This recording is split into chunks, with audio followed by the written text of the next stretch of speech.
Presidential Broadcast Service. Radyo Pilipinas. Publiko ng Bagong Pilipinas para sa Bagong Pilipino.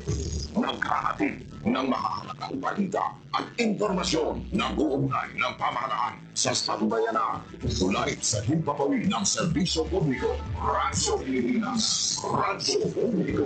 Ang boses ng Pangulo sa Iloilo. Radyo Pilipinas. 585 AM.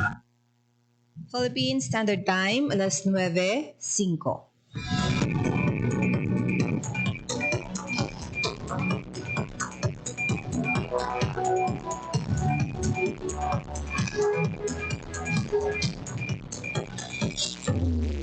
Western Visayas, Panay Island na tinamaan itong island-wide blackout. Ang pagsulot muli sa mga watershed. Pinaka-purpose na ini para sa operation nato. We have that in collaboration with the department. I am again standing up. Mapigtahan ang ilang freedom of expression. Ang Office of Civil Defense naman po, Balita, issue, kag iban pa. Diri sa Radyo Pilipinas. Radyo Publiko.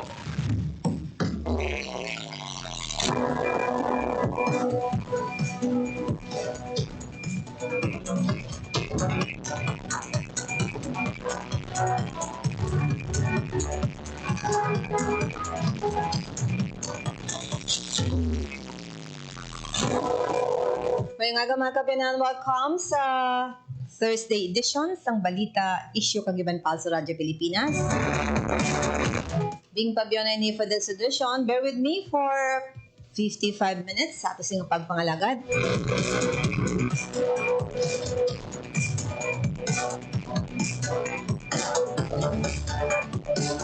June 5, 2025.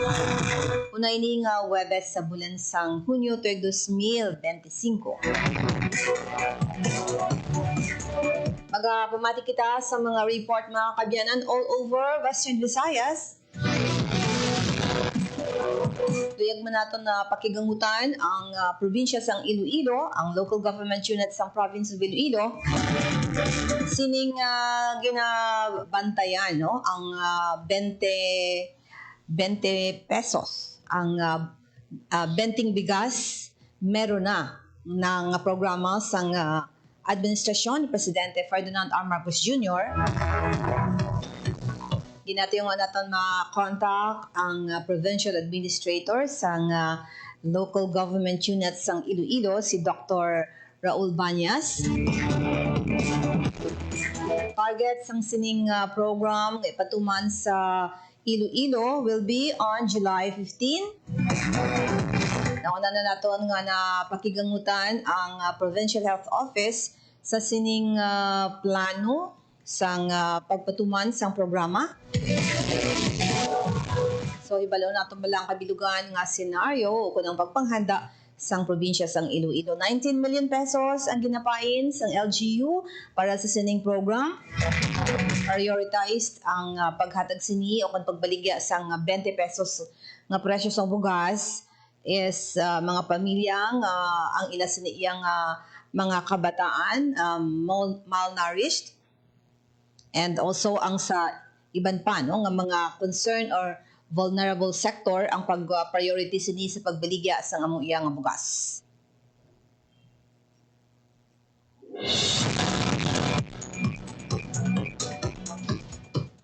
Ang tugang pagid mga kabyanan sa atos nga hibaloon no ang sabahin man sang National Irrigation Administration matapos nga ang pag-asa nag-anunsyo na nga ara na kita sa wet season.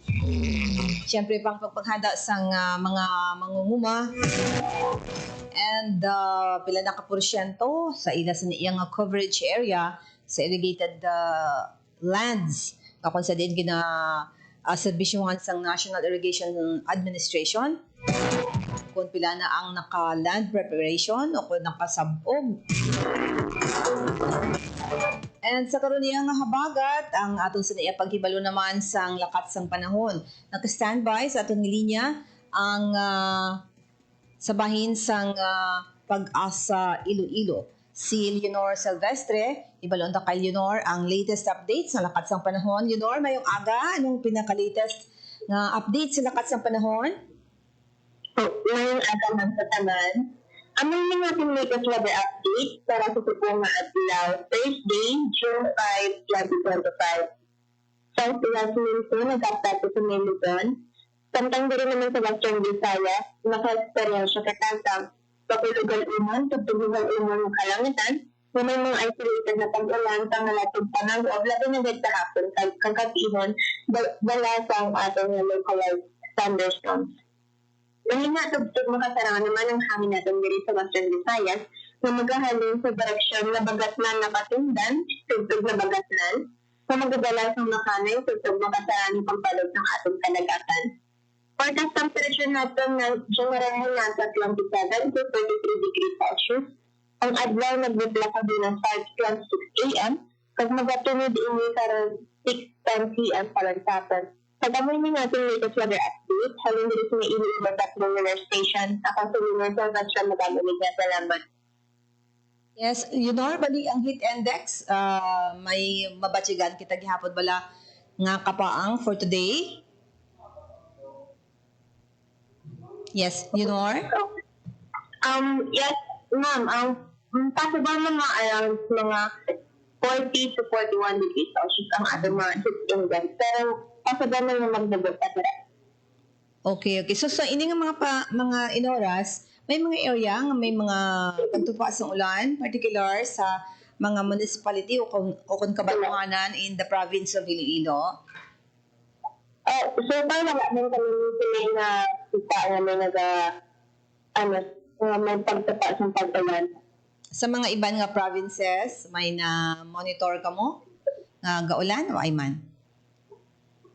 So far, wala pa man. Any other disturbance outside PAR nga nakitaan ang pag-asa? Wala. May ara man ang monitor sa tanang mga sa RTA sa sagot ng ating Philippine Area of Responsibility, which is unlikely to develop into tropical depression within the next 24 hours. Mm-hmm. So, subong nga tuig, mga pila ka mga bagyo gani ang magalabay sa Pilipinas? 20? Yes, ma'am, hard. Okay. Kasi may possible to 20.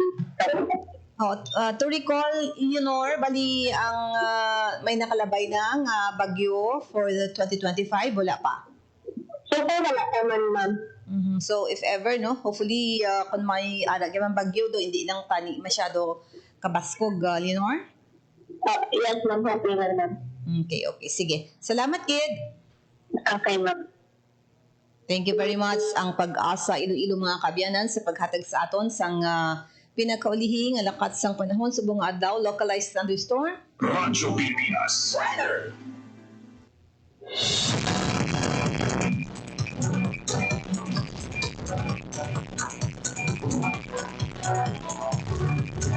So maghalong-halong gyapon mga kabyanan from 40 degrees Celsius down, no, possible ko nga mag nubo ang ining heat index subong yang adlaw ang localized thunderstorm nagatupay na every afternoon tugtub sa gabi mga kabyanan. So maghalong sa mga may transaction sa siyudad sa Iloilo manami ang panahon.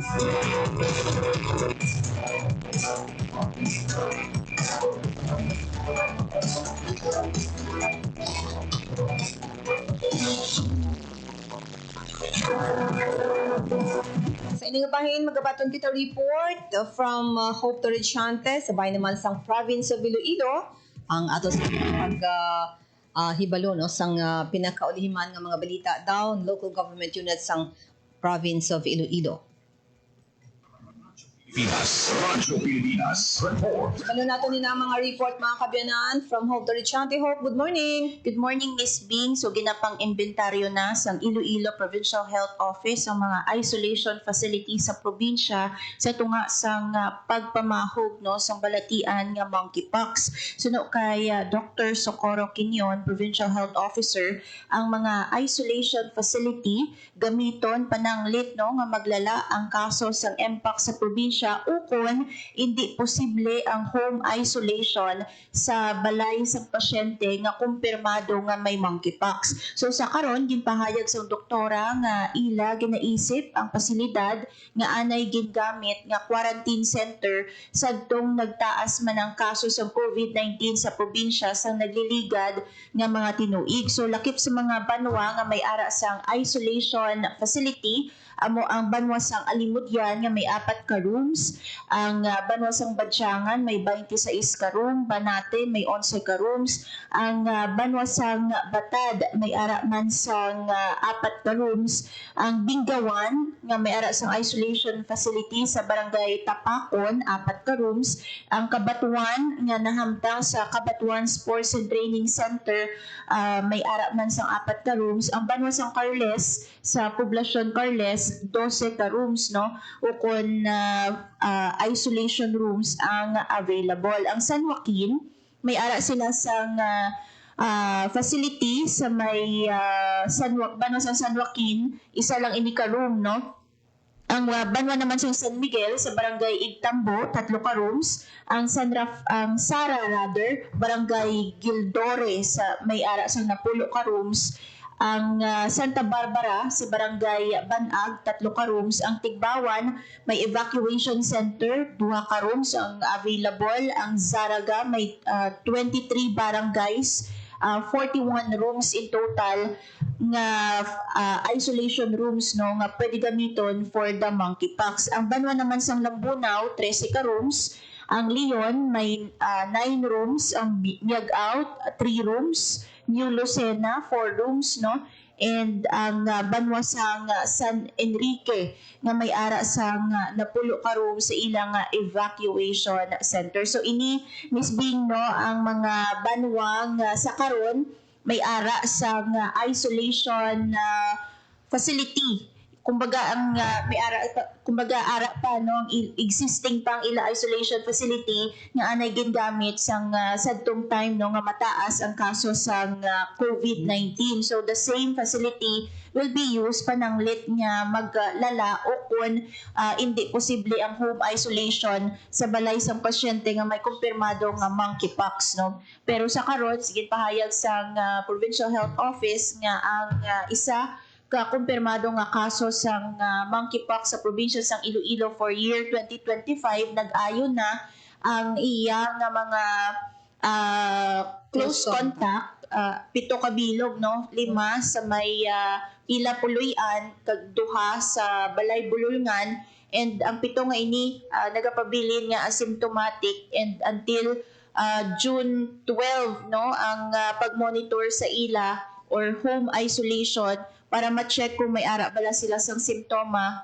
sang monkeypox no, kaangay sang rashes, ang pagpalanakit sang lawas, fever, and also ang mga flu-like symptoms nga iban pa no, kaangay sang sore throat nga pwede ma-manifest no sa mga pasyente nga apektado o kon infected no sang balatian nga monkeypox. And sa iban pagid nga mga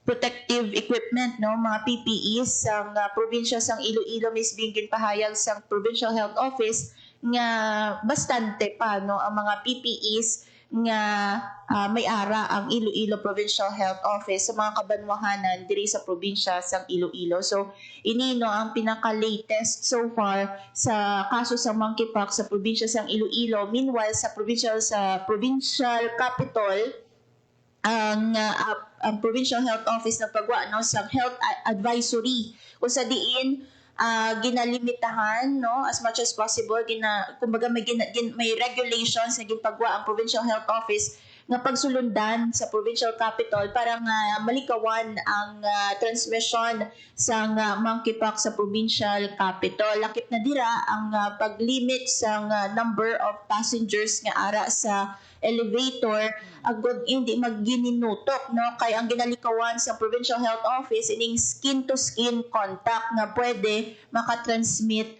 sang kagaw kag maka-cause no sa balatian nga monkeypox sa iban. Kay since hindi airborne no, may contact siya, liquid pagid do. Yes, oo. So dapat amo na no gina-recommend man ang 3 ka M sang Provincial Health Office ining maghugas no manghinaw sang kamot regular o kung magamit sang alcohol, pero ginklaro no sang PHO nga dapat 70% alcohol ang ginagamit sa mga pumuluyo naton kay kung ang alcohol naton hindi effective, hindi man ini makapatay sang mikrobyo o kon bakterya nga pwede magadala sang sakit sa isa ka tawo no. And at the same time magdistansya ang another M no. As much as possible ikawan gid ang mag skin to skin contact, magpalapit kaya para kalikaw sa Mpox. And ang last ang nga M is magsuksok sang mask. So maliban sa monkeypox no, ang pagsuksok sang mask makalikaw man no sa polusyon, sa iban pa no, nga mga balatian. So dako gid ang bentaha kung ang isa ka taho nagasuksok sang face mask. So pero hindi tawag di nga gina-impose. Correct. Hindi siya mandatory.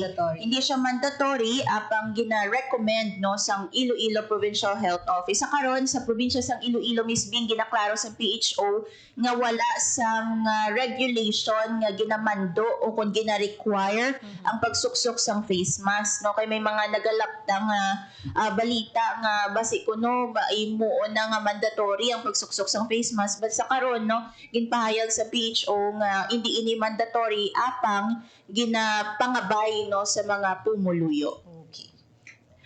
Para sa Bagong Pilipinas, Hope Torichante, Radyo Pilipinas, Radyo Publiko. Radyo Pilipinas. Radyo Pilipinas. Report. Thank you very much, Attorney Hope Torichante. Reminder no, from the Provincial Health Office. Actually, nami nga pag-remind sa aton, though hindi mandatory o kung wala ginamando, recommendation no, sa paglikaw mga kabayanan sa sining balatian nga Mpox, just like before nga gina-practice naton ang distansya no, pagdistansya sa mga ginahiwat naton nga mga transactions everyday. So subong para malikawan inang pagtaas ng kaso sa Mpox, may mga kaso na from province and city of Iloilo. Kaga ang una gito nga pasyente ang recovered na no, may mga close contact kini, but still on monitoring ang Provincial Health Office sa aton siniya nga mga amo iya nga pasyente. Radyo Pilipinas. Radyo Pilipinas. Report. Ang province ng Iloilo, mag-saido kita sa syudad sa Iloilo mga kabayanan. May mga pilawan ka mga program. Ang Iloilo City Government, tree planting, hibalonin na natin bala kay Janelle Baclayan. Good morning. Good morning. Being 600 ka mga seedlings ang nagkalain-lain ng mga puno sang kahoy ang ginpang tanom kadungan sang pagsaulog sang World Environment Day, may ara sang city simultaneous tree planting activity ang syudad sang Iloilo sa nagkalain-lain nga venue. Si Mayor Jerry Treñas ang nagpanguna sang pagpananom sang kahoy sa Diversion Road samtang ang bata sini nga most incoming City Mayor Raisa Treñas Chu dito sa viewing deck number 2 sa Iloilo Sunset Boulevard. So ini ang kabahin sang greening program sa Iloilo City Government nga luyag mapadayon kag pasanyugon pa sang lokal nga panguluhan sang syudad sang Iloilo. Si incoming Mayor Raisa Treñas II nagapatigid nga sa pag-develop kung pag-uswag sa syudad sang Iloilo, dapat nga indigid pagkalimtan ang pag-ulikid sa aton siniya dunang manggad, especially sa greening program. So may target nga numero ang syudad sang Iloilo sa pagtanom sang madamo nga mga kahoy, kag ini ang luyag mapadayon sang bagong administrasyon ni Mayor Inday Raisa Treñas II. Sa piya kabahin mambing ginapa-review na sang incoming city mayor ang performance sa mga nagkalain-lain nga executive assistants sang alkalde sa idalom ni Mayor Jerry Treñas agod nga madesisyonan na sang bagong incoming mayor kung sino ang mga EA nga magapadayon kagang hindi na magpadayon kay man sa pagtakop sang termino ni Mayor Jerry Treñas on June 30 automatic nga tanan mga terminos EA niya ang mag-untat man kag sa karon gina-review na ini sang administrasyon niya ni Mayor Inday Raisa Treñas II para nga makapili siya sang iya siniya nga mga tinawo kag santo man sa iya sini nga mga handom. Pamatian naton si incoming City Mayor Raisa Trias Chu kag kung ano bala ang ginatanaw niya nga basihan qualifications sa pagpili sang mga EA kasi lang ni Mayor Jerry Trias hindi siya magpakialam sa independence ni Inday Raisa Trias Chu kay nagapati siya nga capable ang iya nga bata sa pihak may mga recommendation siya ka may lista man siya nga ginhatag kay Inday Raisa si incoming Mayor Raisa Trias Chu.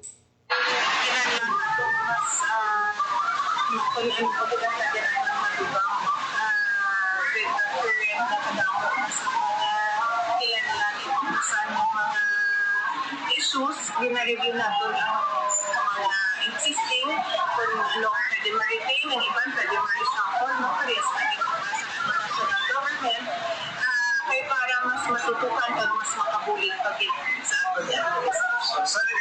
Kung may passion, sa ilaong servisyo sa pumulo. Ang ginagawa ko number 1. So, siguro we'll have the same passion and service na pag man na ginapangita kaya mo na gusto pag-servisyohan ng mga pinalagan. Abatian si Inday Raisa Chu, no? Suno siya mambing passion gid sa pagserbisyo ang iya nga qualification sa pagpili sang EA. So dapat number 1 gid nga may tagipusoon siya kung may passion sa siya nga trabaho bilang executive assistant. So bantayan ina bag-o mag June 30 laban-laban ti mayara na sang lista ang bag-o nga alkalde sa kung sino ang iya sining mangin kaupod. Kay Mayor Jerry Trias siya ti tanan untat sa June 30. So no kay Mayor Jerry Trias pagka July 1 depende na ina sa bagong alkalde ang pagpili. Pero Jen, bali wala pa nakapungko officially gid si Mayor-elect Raisa Trias. May mga activity na siya yan, no? Yung pangunahan niyang tree planting. Diin gani? Sa Iloilo Sunset Boulevard siya, no? Kati bago ni nga proyekto. Amang groves? Ang Sunset Boulevard, hindi. No, may ara gid sang mga native trees. Kay ang rekomendasyon mambing tandaan mo ang Bayo Iloilo 2025. Yes. Yes, ang UP? In cooperation with UPV, gina-recommend nila sa DENR kag Senro nga kung pwede i-priority naton ang native trees nga itanom sa syudad sa Iloilo kag hindi kita magkuha sa mga imported trees, no? Just like in ang baling Dr. Rex Sadaba nga naanad kita nga magtanom sang sinang mga sakura ang namin niya, no? Inang from Japan, nga mga bulak nga siniya damo kita sa native trees nga matahom kag suit gid siya sa environment sa syudad sa Iloilo. So amoy na yung ginatipon sang City Enro kag City Agriculture nga mga tanom nga ginapangtanom sa mga vacant lots diri sa may syudad sa Iloilo kay malapad ya mambing ang ang Sunset Boulevard. Yes, malawig do. Mga pila ka kilometer gani 18. So malapad din stay na sa uton mo. Tapos ang area dira kung aga nami hapon nami pero kung udto problema mo dara kay wala pa sang mapasilungan ikaw. So ini nga mga kahoy amo na nga damo gid sang volume no sa 600 plus ka seedlings didto gid laban gid pang tanom sa Sunset Boulevard kay na medyo lugbo dito ang mga kahoy kag kapunungan ang palibot. Hindi parehas diri sa Diversion Road halin sa may SM dira hasta diri sa may General Luna hasta sa Sambag ang mga kahoy dagko nagawa. So damo na gid sa nagabenepisyo ang mga pasahero nga nagapasilong dira kag part ini sang greening program nga ginalook forward sa aton sining city government ang manami diri kay ang UPV scientific ang ila recommendation sa city government nga approach kag hindi gid pagpabayaan ngati damo tuod building, damo kondo, damo BPO buildings ang syudad sa Iloilo pero sa ulihi wala na gid kahoy. So dira ang aspeto nagsulod ang coordination sa UPV, city government, DENR para nga ma-improve ang greening program diri sa may syudad sa Iloilo. And talking of executive assistant, Jen, mga pila kabidog gani anay? Tidap daw siguro dito magsala ara sa 15 to 20s. Na naman. Oh, pero suno kay Mayor Raisa, kay incoming mayor, sila ti aminado man siya nga ang iban daw nagapuro parehos lang mga job description nila. So sa subong gina-analyze niya ini kung may idugang kay ang iya ginpanawagan gid is kolaborasyon sang department heads ang pagbinuligay sang mga department heads dako gid nga bagay nga suno sa iya dapat may improve sa City Hall. So bantayan ni na kung kanday sino kay kalabanan sa kitanta sa mga EA ni Mayor Jertenias, mga ibang tag 80 years old na mambing. So medyo retired naman sila. So wala ta kabalo kung may mga bago o kung may reshuffling nga matabo so no kay Inday Raisa do parehas man sa natabo sa aton presidente nga nagpatigayon siya sang reshuffling o kag may mga nag-resign, may mga na-retain. So do kasubong man sina ang matabo. And si former Mayor Joe Espinosa, mangin ano siya dyan? Wala pa subong sang kumbaga daw wala pa gid sang hint subong kung kanday sino ang pang-islan. Suno man sa aton siniya bag-ong alkalde kag si Mayor Jerry Triñas, naghambal siya nga may recommend man siya sa listahan ni Inday Raisa. Kag siya mismo hindi man siya mag-accept sang any position from City Hall. Pero ang batunon niya lang niya is designated political advisor sa niya bata. But silingon nga kung designated ka hindi ka appointed, wala kaya isang sweldo nga mabaton. Amo naging pahayag ni Mayor Jerry Triñas. And di ba sa daw una to nga balita nga si former Mayor Joe Espinosa will be the advisor man for political affairs something. So kung tanawon ta sang eleksyon amoy na no sang during campaign period nakita na nato ng presence ni former Mayor Joe nga nagaupod gid sa mga campaign ni Inday Raisa.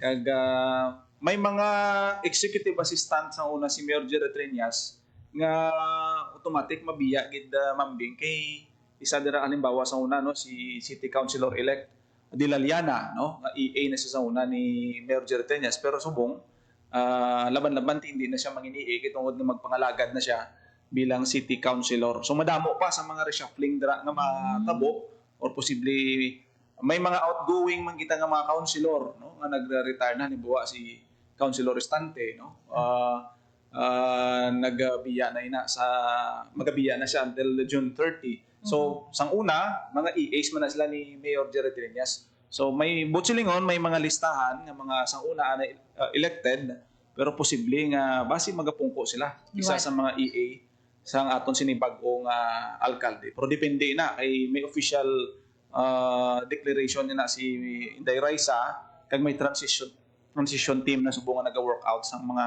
turnover sang responsibility sa syudad sang Iloilo mambing. Yes, still 3 weeks pa dyan, no? Ang ulaton until July 1. So June 30 matapos ang aton siniyang alkalde Mayor Jerry Triñas kag July 1 mangin effective. Ang manami diri mambing kinakapagwa statement si Inday Raisa Triñas nga naga-reach out sila sa opposition nga kampo no. Wala naman sang ipan nga ginatumo diri kundi sa kampo ni Congresswoman Baronda kag ni Vice Mayor elect Labla Baronda kag si Councilor Shane Marie Mapilog. So ginalook forward man sa magtimbang nga kampo ang unity nga suno sa kay Mayor Raisa Triñas nga by July 1 ang focus nila is magserbisyo na sa pamuluyo. So look forward sila sang unity sa iban man yang kapartido o kung mga partido no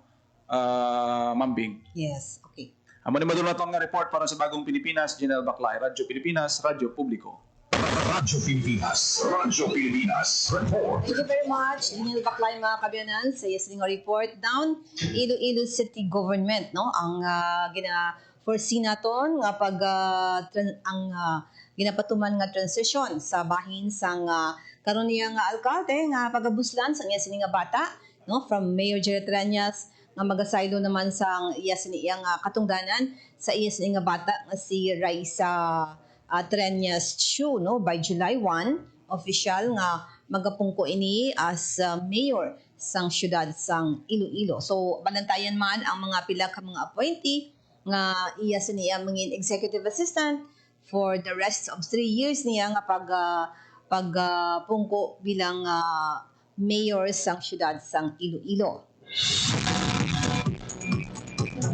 Balantayan man ang mga performance ni for the rest of the year nga kusadiin sa iyaman pagdubala sang syudad sang Iloilo. Matupungan ayhan sang bata ang performance ni sang iya sa niya nga amay. Pero with guidance pa ni Mayor Jared Ranias mga kabyanan, ang anuman nga mga desisyon no sang iya sa niya nga bata nga neophyte sa posisyon bilang alkalde sang syudad sang Iloilo. Siyempre pa dako ang salig sini sa mga older o kung mangin appointee niya nga executive assistant no ay amo ning nagahatag sang suporta kag direksyon sa anuman nga mga katungdanan nga iya sini nga himuon. Ato pa paano sa pinaka mga panumdum dugang nga report mga kabyanan from the field hibalo naton later on pagkatapos ng pinaka mga pahanumdum ang report ni JP Harvas tuhoy ini sa functional literacy rate sang Western Visayas kag sa pagtumon sini kasunod sang githiwat nga 2024 Functional Literacy Education and Mass Media Survey. Standby. Game, 1, 2, and...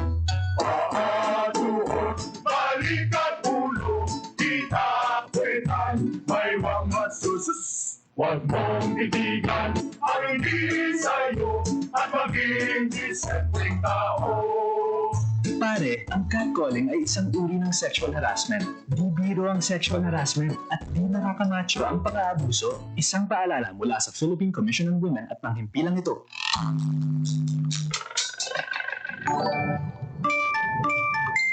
Napapansin mo ba ang mga nagsusulputang kwento online na may kasamang kahina-hinalang link? Sa pagdami ng online doodle, pati ang scam maya't maya ay nagpaparamdam. Huwag magpadala sa mga manloloko. Magbasang mabuti at maging mapanuri. Tiyakin ang katotohanan. Fake news ay labanan. This is a public service announcement by the Presidential Communications Office and the Presidential Broadcast Service. For 53 years, the people suffered from heartless communist terrorists who killed thousands and are killing thousands more. They destroyed families, our youth, and their dreams.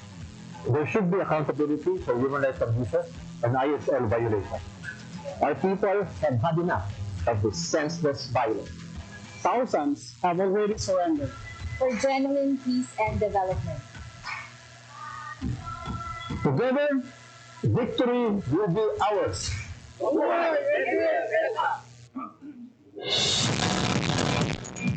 Philippine Standard Time, it's 9:37 mga kabyanan sa ato sing pagpangalagad sa programa Balita Issue kag iban pa sa Radyo Pilipinas. Ang ato sila pagbaton report from the field mga kabyanan from Miriam Grace Erenieta sa ato sila paghibalo sang mga assistance naman sang Overseas Workers Welfare Administration sa mga aton sa mga OFW. Radyo Pilipinas. Radyo Pilipinas. Report. Yan, good morning. Miss Bean, good morning. Good morning no, sa aton man nga mga tagpalamati. Nagbaton ang siyang diri no, ka mga beneficiaryo sang Balik Pinas, Balik Hanap Buhay sang Overseas Workers Welfare Administration Regional Welfare Office 6 sang ilang livelihood assistance mismo.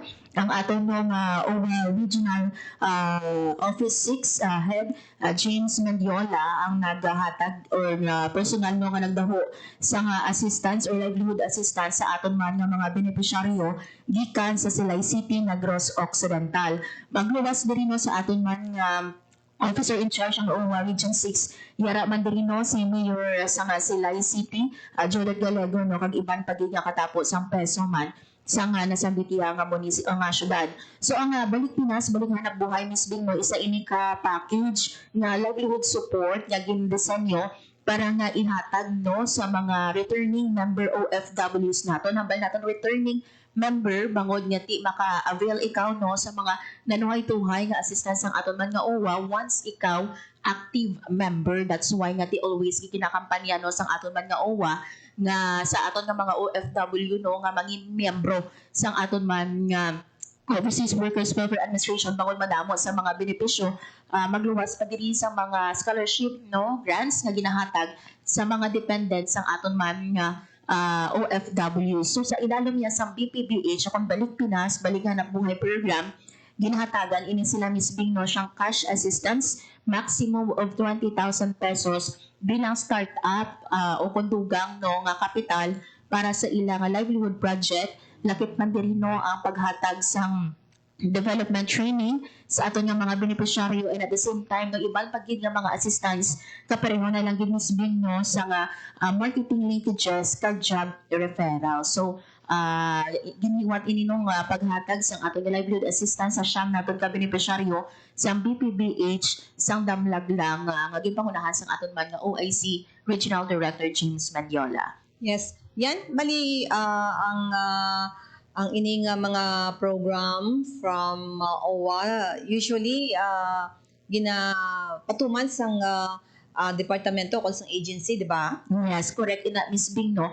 Ang BPBH naton, Miss Bing, ginahatag ini no sa mga nagbalik diri sa Pilipinas nga mga OFWs naton distress no o kon repatriate kiti balaan naton, Miss Bing, no ang ining mga OFWs magatinir na diri sa Pilipinas. So proper lang no nga hatagan naton sila sang assistance man o kon livelihood assistance para nga ti maka padayon sila no sa pagsuporta man sang ila pamilya bisan nga ari lang diri sila sa aton sa Pilipinas. Kiti iban niya sa ilang misbing nag-decide nga hindi na magbalik sa iban nga pungsod because man no sang madamo nga reasons kag para mabuligan sang aton man nga gobyerno sang OWA ining mga OFWs naton hatagan sila sang kapital o kung additional na kapital no para sa ilaman nga negosyo. One-time assistance kag ini mga nagalabot may maximum minimum? Yes, Miss Bing, maximum kita 20,000 pesos. Diri no depende ini sa gina-propose nga project o kung livelihood projects na sang isa no ka OFW. So pwede sila makabaton until or maximum 20,000 pesos.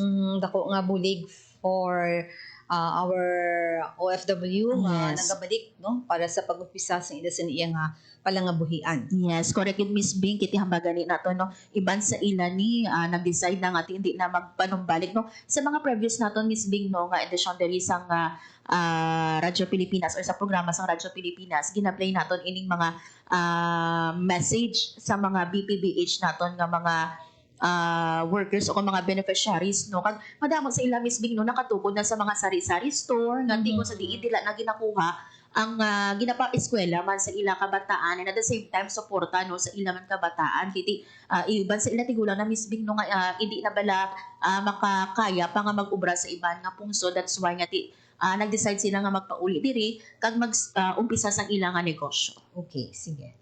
Para sa Bagong Pilipinas, Marian Grace Aranyata, Radyo Pilipinas, Radyo Publiko. Radyo Pilipinas. Radyo Pilipinas. Report. Thank you very much, Marian Grace Aranyata, mga kabiyanan sa pagdulong no sang mga report sabay naman sang Overseas Workers Welfare Administration assistance para sa mga OFW nga nagabalik na permanently sa Pilipinas. No, diri sa Western Visayas actually madamo ang mga ginahatagan assistance ng mga nagbalik na sa Pilipinas ng mga OFW.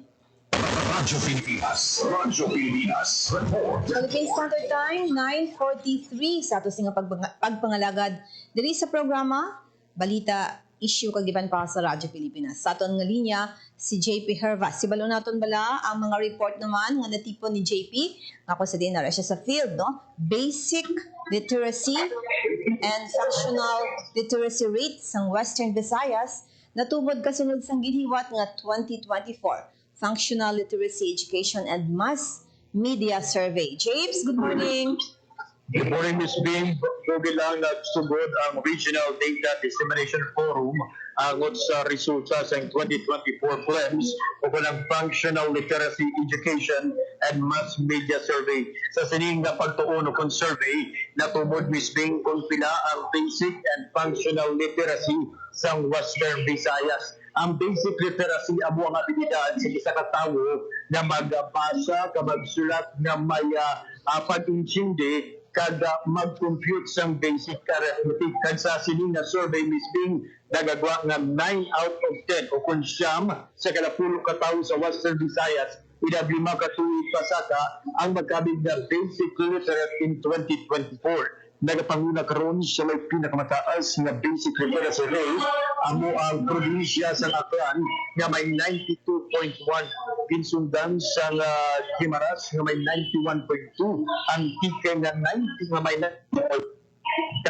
Ipila City nga may 89.9, kag Capiz 89.3. Samtang may pinakamalabo ang Iloilo Province na may 88.6% nga financial ako na basic literacy rate.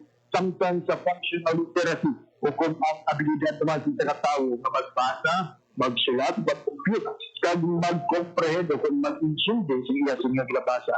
Nagawa mismo na 7 out of 10 o kung 7 sa kada pulo kanibilwa sa Western Visayas. Inagtutugtog sa 64 anyos ang makabig na functional literate sa 2024. Sa gihapon, nakarecord sa pinakamalubo na functional literacy ang probinsya sa Iloilo with 68.4%. Nagapanguna sa may pinakamataas sa gihapon ang probinsya sa Aklan with 73.9%, Antique na may 73.8%, Guimaras na may 73%, Capiz nga may 70.9%, kag Iloilo City nga may 70.7%. Dinatugahon natin misbing no, nga mahibaluan kung ano ang kabangdanan nga manubo ang functional literacy kag basic literacy sa Iloilo. Considering na diri sa aton nga probinsya ang ginakabit nga sentro no, sa edukasyon diri sa region sa karon mismo no, nagapadayon pa ang inyong dissemination forum kag amat-amat na ginapatpat ang resulta sa sino nga pagtuon sa ginahiwat kada 3 ka tuig. Mismo? Yes, Japes, kung nakakita basic literacy, kag functional literacy, ano ining kahulugan, and may age bracket bala? Ang basic literacy mismo, ini iya ginasupa ini sa mga edad na makatuig pataas, ini na kahulugan tao na magbasa, magsulat, na may pag-insindi, kag mag-compute ng basic arithmetic o kung ano yung mga basic na 1 plus 1, 2 plus 2. Samtang ang functional literacy naman, hindi naman ang galakapos no, ng abilidad sa isa katao na magbasa, magsulat, mag-compute, kag mag-comprehend. So, ang functional literacy will test kumbaga naintindihan din sa mga nagabasa o kung nagasulat ang iya sininga ginaubra. So, 7 out of 10 is being no, kag ini naman ginapasakupan sa mga edad 2 kung sa 64 anyos.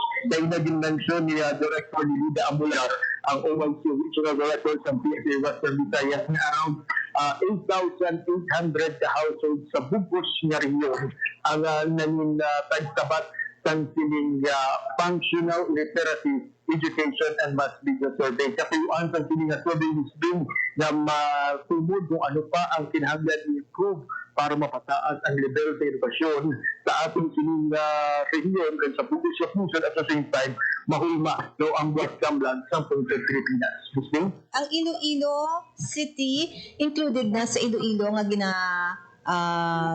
presentar nila, Chips? Sa sining nga resulta is being separado ang highly urbanized city. So the reason ko nga wala na-include ang Iloilo, may ara sa separate nga rate, no? Kaya kung ikumpara natin ang resulta sa duha, mas malubog sa gihapon ang Iloilo Province kaysa sa Iloilo City. Ang Iloilo City, sa functional literacy, yara sa 70.7%, samtang ang Iloilo Province, yara lamang sa 68.4%. Sabay naman sa basic literacy, 89.9% ang basic literacy rate ng syudad ng Iloilo, samtang ang probinsya na may pinakamalabo, nakakuha lamang sa 88.6%. Okay, sige. Wala na kasi ang oras, Chips. Siguro itakalin na mas heavy pagid, no? Manami nga presentation ina para may balaan naton ang literacy and functionality, no? Sa functionality rate sang Western Visayas sa ila sa niya pagbasa, kag pag-intindi, mga comprehension nila, James.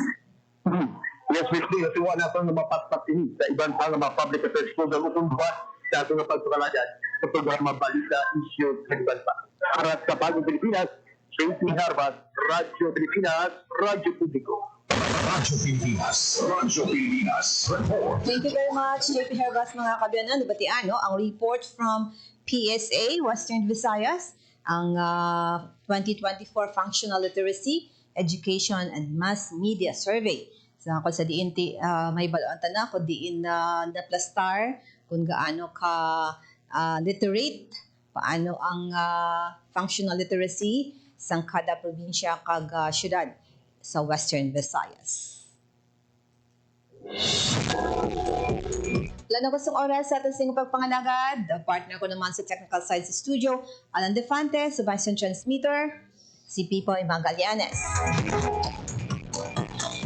Thank you, Gid, sa sininga kay gunan mga kaabyanan. Magkakita na kita naman ang programa nga ini tomorrow through JP, ang regular nga nag-anchor sa inyo sa programa. Sa ibang pagit ng mga local programs later on mga kaabyanan, alauna ang balita sosyal, ang alas 2, Bantay Banwa, kag ang alas 4, Headliners Boss. Salamat din sa mga report from Hope Torrichante, Miriam Grace Aranyeta, kag Junil Baclay, kaina. Pilipinas, salamat. Ako naman si Bing Pabiona, maayong aga. Balita, issue, kag iban pa. Diri sa Radyo Pilipinas. Radyo Publiko. Radyo Pilipinas.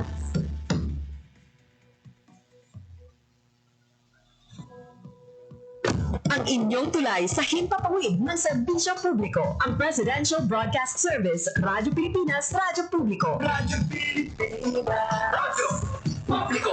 Kinilala ng pang-international at prestigyosong Asia Pacific Broadcasting Plus Awards 2025 para sa kategorya ng Government Streaming. Ito ay dahil sa epektibo nitong pagsasanib ng mga tradisyonal na media tulad ng telebisyon, radyo at print para masabayan ang mabilis na pag-inog ng mundo ng digital at social media tungo sa mas epektibong paghahatid ng mahahalaga at napapanahong mga impormasyon sa mamamayang Pilipino. Kinilala rin ang Radyo Pilipinas dahil sa patuloy na pag-akyat ng rating. Ngayon ay matatag sa pang-4 na pwesto sa Mega Manila ayon sa pinakahuling Nielsen Radio Audience Measurement Survey. At sa social media, nakamit ang higit 2,000% pagtaas ng bilang ng mga sumusubaybay sa Radyo Pilipinas page sa unang bahagi ng 2025.